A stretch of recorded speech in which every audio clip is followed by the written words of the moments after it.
At the start of the film, we see Claude, a high school lad, watching a couple having intimacy in their bedroom. The worst thing is that the couple making love in front of the boy is none other than his friend's parents, who also considered him like their own son. Then we are taken into a flashback to a few days ago and see Germain, a late 40s man who is a French teacher at a high school. He is busy checking student assignments. His wife Jean approaches him and also begins watching student assignments. She questions Germain about why he's giving students such low grades, to which he responds that all the students have written nothing more than junk. After a while, he goes over one of his students' assignments, Claude Garcia's, and begins reading it for Jean in his assignment. He stated that he teaches math to a student named Rafa Artol at his home. There, he notices his mother, Esther Artol, a lovely middle-aged woman, and fell madly in love with her at first sight. He gave Rafa an arithmetic problem to solve before heading downstairs to spy on his mother. She was reading a magazine there, and he couldn't take his eyes off her. After snooping on Esther for a while, he goes to Rafa's room and tells him that his math is too weak and that he has to teach him regularly, which Rafa agrees to. After reading all this, Germain tells his wife that his writing abilities are exceptional and that he has the potential to become a well-known author in the coming years. The following morning after class, Germain confronts Claude and admires his writing skills, but warns the young man that he will be seriously troubled if Rafa learns what he thinks of his mother. Claude responds that he wrote it for him, not for Rafa, and that he will not tell Rafa about his thoughts for his mother. He then hands him the next section of his assignment and exits the classroom.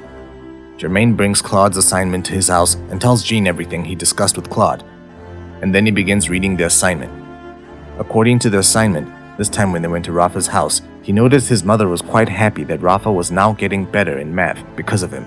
After admiring his teaching abilities, she resumed her house chores while Claude watched her with dirty eyes, having erotic thoughts about her in his mind. Jean finds it disturbing how a teenage boy could think such vulgar things about a woman who is his mother's age. Germain disagrees, claiming that all boys his age are naturally attracted to women. He adds that what makes Claude unique is his writing ability. The following day at school, Germain goes to the room where student records are kept and asks about Claude's family to learn about his background. From there, he learns Claude and his family moved to the city about 2 years ago and have changed many houses. He immediately understands that he must come from a low-income family with rental problems that cause them to move around a lot. Since he's already extremely impressed with Claude's writing, he decides to provide him with the proper guidance to become a professional writer. He gives him a few books that will help him hone his writing skills and exhorts him to keep writing. After that, Claude gives him the third section of his assignment to reassess. He had written in this section that this time, when he went to Rafa's house, his father was also there. Rafa was sitting on the couch with his father watching a game. After a while, his mother arrived and sat beside him. Rafa's father received a phone call and left to attend to it. Since Rafa was preoccupied with the game and his father was left for the phone call, Claude began having fun peeking at her from such a close distance, and nobody was there to stop him. He went on to say that if his father and mother stayed apart like this, he could easily intimidate his mother. After reading this assignment, Jean too admires Claude's writing abilities. The following morning, Claude gives Germain the next section to read. Germain brings it home and sits down with his wife to read it. In it, he gave Rafa a tricky mathematical equation and went downstairs to see what his mother was doing. There, he noticed his mother and father arguing about something. Claude began to hear them quietly from a distance. After a lengthy argument, his mother left for her room, but she noticed Claude standing nearby, peering in. She asked him why he was standing there, to which he replied that he was just examining the painting on the back wall. He added that Rafa's mother wasn't convinced by his reply and was sure he was spying on her. Furthermore, he overheard her in the room, talking to her husband about changing Rafa's tutor. Claude now understands that if Rafa doesn't do well in math, his mother won't let him continue to teach him, which will ultimately mean he won't be able to see her. The following day, he asks Germain to steal the math exam so he can get Rafa ready for the coming questions. Additionally, he adds that he will stop writing if he doesn't steal the question paper for him. Germain is now concerned that if he does not assist him, he will abandon writing, and his dream of seeing Claude as a famous author because of him will be shattered. So he decides to assist him and steals the math paper. He gives Claude the exam question paper, and using it, he helps Rafa get ready for the test. As a result, Rafa achieves good grades in mathematics, securing Claude's position as a tutor at his home. His parents appreciate Claude because he has helped their son improve in math.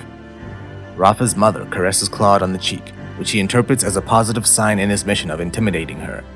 Rafa's father asks Claude if he can join them for basketball tomorrow, but he declines, saying he has something else to do.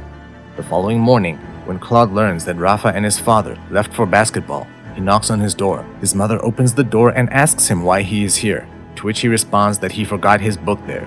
His mother invites him in and starts looking for his book while he stands close to her and continues to stare at her with arousing thoughts. After some searching, she informs him that his book is not present. Actually, he hadn't left any books there. He had simply come to quench his thirst for watching Rafa's mother daily.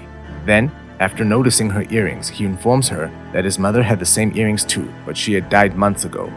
He adds that he always misses her, to which she consoles him and tells him that he can consider her his mother. She then serves him a drink and they both start talking more.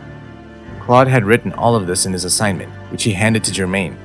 After reading this, Jean tells Germaine that if Rafa's father discovers what Claude is up to and his sentiments towards his wife, he will kill him, to which Germaine responds that this will never happen. Following this, Germaine and Jean go to watch a movie in a theater at night.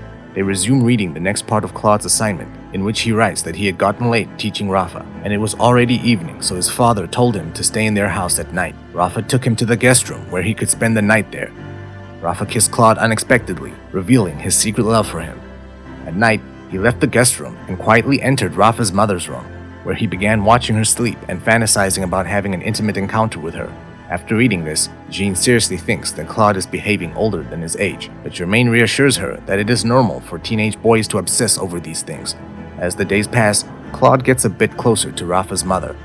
One day, he notices Rafa's mother and father arguing about something, and his father eventually leaves. He seizes the opportunity and hands a letter to Rafa's mother. The next day, she reads the letter with Claude standing in front of her, and in it, he expresses his undying love for her. Claude begins to imagine Germaine being present and encourages him to talk. Rafa's mother is deeply impressed by Claude's declaration of love for her and begins smooching him in the kitchen. They continue their wild kissing on a couch but are interrupted by Rafa. He feels bad for him and rushes to his room, where he commits suicide. The assignment ends with the phrase "to be continued." Actually, it's a section of Claude's assignment that he handed over to Germaine yesterday to read. Germaine is shocked to learn that Rafa is no longer alive, and he does not inform Jean because she is already against him for stimulating Claude. The following morning, Germaine learns that Rafa is absent from class. He rushes to reception, where he requests that the receptionist call Rafa's home to inquire about his absence. He is relieved to learn that he suffered from a fever, which is why he has not come to school. After class, Germaine questions Claude about why he wrote that Rafa had died when he is still alive. He responds that he had only done so to make the story more compelling. Fearful that Rafa will commit suicide after facing reality, Germaine tells him to quit what he is doing. Claude responds that he cannot quit writing and will continue. Germaine replies that he can continue if he wants to, but he adds that he won't help him in any way and won't read his assignments either. Enraged, Claude exits the classroom and tosses his written assignment into the trash bin. Germaine can't help but pull the assignment out of the trash bin and start reading it. He mentioned in it that Rafa's father returns home frustrated with his job. He is sitting on a couch annoyed by his employment, but then his wife comes over and tells him that she is pregnant, and he becomes happy. After a while, Rafa showed up and told his parents that Claude would no longer be visiting their home and that they would need to find a new tutor for him. After reading this, Germaine goes downstairs to leave her home. He comes across an injured Claude sitting on the floor. Germaine tells him that he should no longer visit Rafa's family, to which he agrees and says that he will no longer write about them either. He continues by saying that he and Rafa had a fight a few minutes ago. Rafa had beaten him severely because he had found out everything going on between him and his mother. However, he informs him that to complete his story, he met Rafa's mother in the park. There, she returned his love letter to him. He tried to persuade her that they could leave the city and live happily elsewhere, but she declined, claiming that he is too young and of her son's age, and they cannot have any relationship. She told him to forget everything that had happened between them. Following that, a broken-hearted Claude knocks on Germaine's door. Jean opens the door and informs him that Germaine is not at home right now, to which he responds that he is aware that Germaine is not at home, which is why he is here. The scene then shifts to Germaine, who has been fired from the school after the headmaster learns that he was the one who stole the math paper. Heartbroken, he returns home where Jean gives him the next part of Claude's assignment, revealing to Germaine that Claude had visited his home during his absence. He starts reading the assignment. In it, Claude wrote that he went to Germaine's house and revealed to Jean that Germaine once told him that his wife is infertile, which is why they don't have children. Following this, Jean became agitated and began intimating Claude at Germaine's house in his absence. After reading this, Germaine loses his cool and starts beating Jean.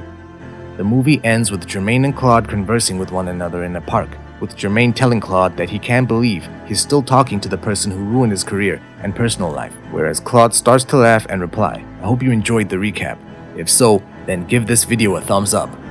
And yes, if you want to be the first to know about my new videos, hit the subscribe button right now. It may seem worthless to you, but it is a huge motivator for me to keep going.